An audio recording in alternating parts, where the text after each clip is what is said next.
Quelles sont tes racines et tes fondations?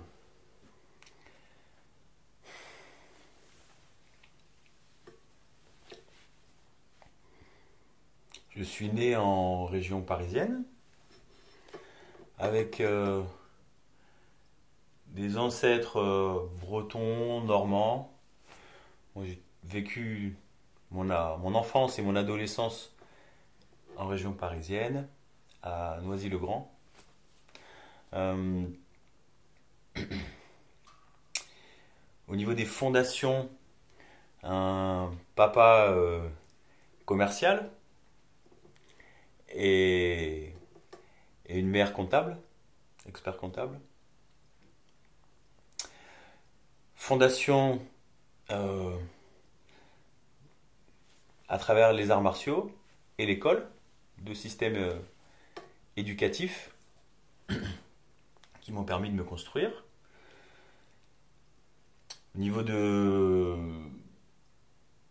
Bon, j'ai toujours fait du sport et voilà, c'est ce qui m'a permis d'être en forme encore aujourd'hui. Qu'est-ce que tu peux nous dire de tes parents?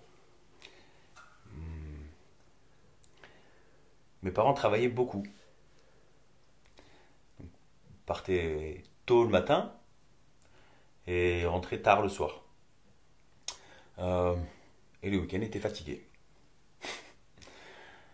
Hum, Moi, je les remercie beaucoup.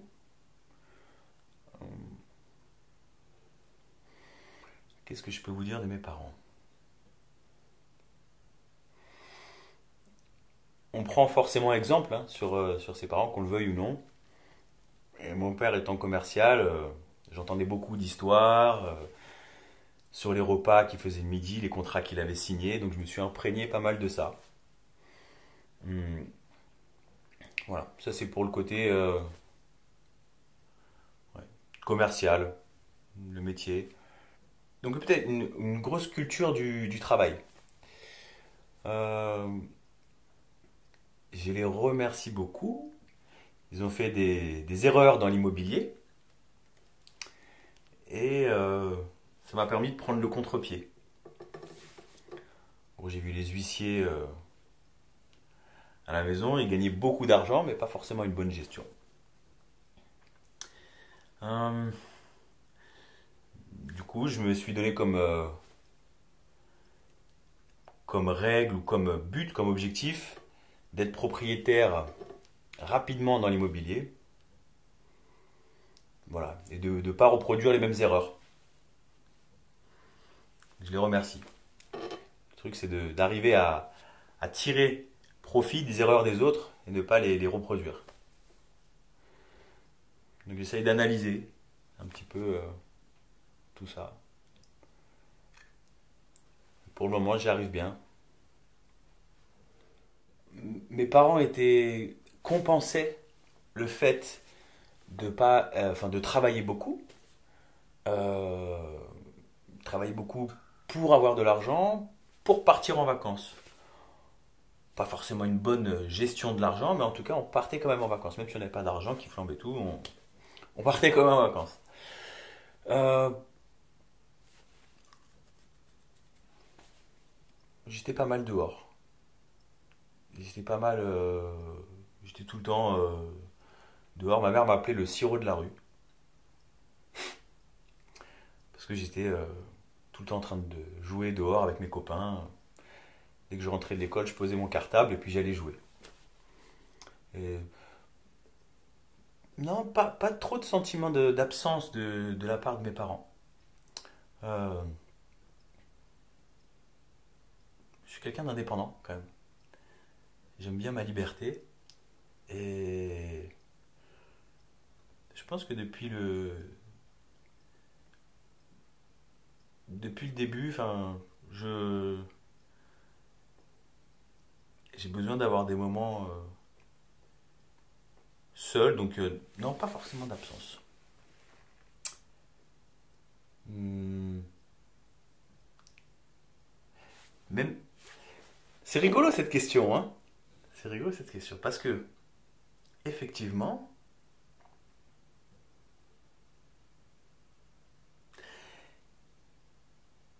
j'avais pas de présence de mes parents euh, la journée. Est-ce que ça m'a manqué? Je ne sais pas. Est-ce que ça m'a aidé à me construire? Oui. Est-ce que c'est bénéfique? Oui. Hmm. Voilà. De manière plus générale, qu'est-ce que tu as appris de tes parents? Hmm. L'amour? L'amour?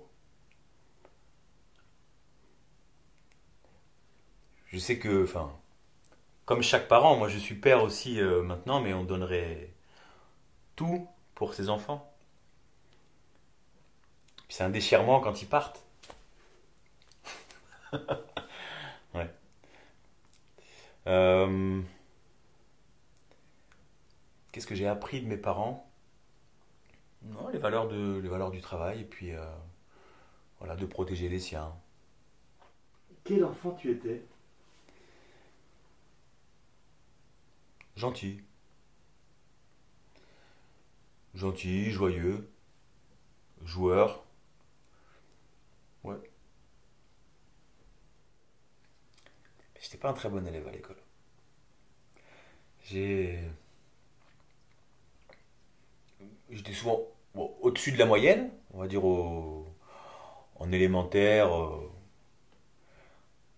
J'aimais bien aller jouer dehors. Donc les devoirs, bah, pour moi, ça passait après. Donc je rentrais à la maison, je posais le cartable, j'allais jouer. J'étais pas mauvais, j'étais un bon élève. Je faisais partie en élémentaire, hein, de la tranche moyenne haute. Au collège, j'aimais beaucoup le sport, donc tous les jours j'allais au sport après l'école. Donc bah, les devoirs, je regardais plus sur les camarades. À l'école, sur place, j'écoutais, j'étais bon élève, mais le soir, enfin moi, il fallait que j'aille faire du sport. Donc s'il y avait des devoirs à faire, bah, ils n'étaient pas faits, quoi. Ou alors le matin, je me levais tôt pour essayer de les faire, mais euh, j'ai redoublé la troisième. J'ai eu le brevet des collèges, mais ils avaient décidé avant qu'il fallait que je redouble. Bon bah, j'ai redoublé. Ensuite, au lycée, euh, j'étais plus dans la moyenne, enfin non, à la moyenne, pardon. Et seconde générale, première technologique, ST, STT ça s'appelait à l'époque. Gestion, comptabilité, commerce. J'ai le bac au rattrapage. Donc pareil, moi je partais à droite à gauche en compétition de taekwondo. On allait en Allemagne, un peu partout. Donc, ma vie, moi, c'était vraiment ça, hein. Je donnais les cours aux enfants. La journée, j'allais à l'école. Dès le lycée terminé, j'allais donner les cours et puis j'allais m'entraîner. Donc les devoirs, vraiment, ça passait en secondaire. J'ai eu le bac au rattrapage. J'ai eu de la chance. Tu as des frères et sœurs? J'ai une petite sœur, oui. Quels sont tes rapports avec elle, ou quels étaient tes rapports avec elle quand vous étiez enfant? On a 7 ans d'écart. 7 ans et demi. Donc, j'ai toujours été son grand frère. Son modèle, son exemple. Hmm. Alors les rapports, bah, on a toujours eu de très bons rapports. Et même à l'âge adulte, là, moi j'ai 38 ans, euh, il y a toujours cet instinct de protection. Hmm. Protection et conseil. Elle est restée en région parisienne? Oui, oui. On est en relation régulièrement. Est-ce que tu peux nous raconter un souvenir particulier de ton enfance qui t'aurait marqué? Ouais. C'est un truc bête, hein. On a fait on faisait les anniversaires au McDonald's, à Noisy-le-Grand, aux arcades, il y a un grand parking. Et chez McDonald's, ils donnaient des visières pour l'anniversaire. Je sais pas quel âge j'avais, peut-être 6 ans, 5 ans. Et bah, le conformisme, hein, encore une fois. Donc moi je vois un copain à moi qui baisse sa visière sous les yeux, puis qui court, qu'on était tout fou. Bon, sauf que lui voyait, moi je pensais qu'il voyait pas, donc je fais pareil que lui, je baisse ma visière. Je cours, et puis je me prends un mur. Donc je tombe, je suis KO, et là j'ai la cicatrice encore. Voilà, c'est resté.